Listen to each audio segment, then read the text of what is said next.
Assalomu alaykum do'stlar, muxlislar, podpисчиклар. Urganch shahridamiz. Aniq rakı.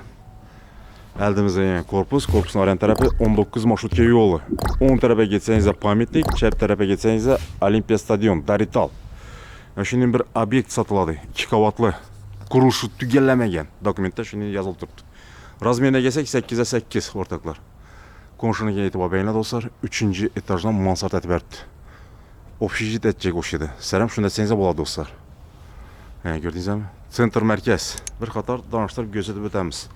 İşlep chiqarish etsangiz ham bo'ladi. Akvaplastiklar qo'yilgan ko'ribdingizlar. Bismillahirrahmanirrahim. İçine girdik. Dalan hol bo'ladi. Uzinine gelsek do'stlar 7,5-8 diyim bak. Eni 5 metre. Steşe qilingan. Pishenkevichdan solingan do'stlar. Ko'ribdingizlar. Bir bizda kuxnya bo'ladi. Razvod ketib turibdi do'stlar. Ko'rdingizmi? Yangi plita bilan bostirilgan. Так. Banımız bize de sanuzel. Şimdi takmalı işleri var ekan do'stlar, ko'rdingizmi? Bir bize de zina. Времян ketib qo'yibdilar. Ko'p do'stlar, lekin taqlasa bo'ladimi? Chiroylatib. Döşeştirib. Временный bu zinamiz. Do'stlar, xudo xolsa yuqorim diklandik. Bir kichkina bir ikinci etajdan holi. Bu yerda bir ugal qo'yib bersangiz ham bo'ladi. Mana do'stlar, ko'p do'stlar. Çep tomonda bize de spalni xona. Razmer 4'e 4 diyeyim bu.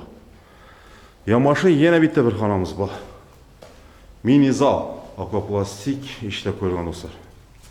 Bir yeri kilitip kalk ketken şunun için gözetemiz. Balkonu dostlar. Veranda mı balkon mu? Ve bir yerden bize de ikinci işimiz bu. Uzun gitken. Yani dostlar. 8'e 8 64 kvadrat metre. Pesi yukarım 64. Yani şimdi bir kuruluş tügellemegen abi satıldı ortada. Center merkez. Orientir Jurabek salon. Dostlar narxına gelsek 500 milyon aytılmakta. Sal azgina gelişi bu. Ekrandaki telefona müracaat kılarsızlar. 500 milyon gelişi bu deydi. Sağlarınız olsa benim gelişip sodalaş bolarasız dostlar. Center merkezden şimdi kuruş tügellemegen. Kakla işlep çıkarır, kakla yaşa. Deyen obyekt bu. 3. etajdan yasa verseniz de bunu yaşap, işlep çıkarır, kılarasız dostlar. Kengi videoda da çok şunca hayır, sağ salamat bulunlar. Пока.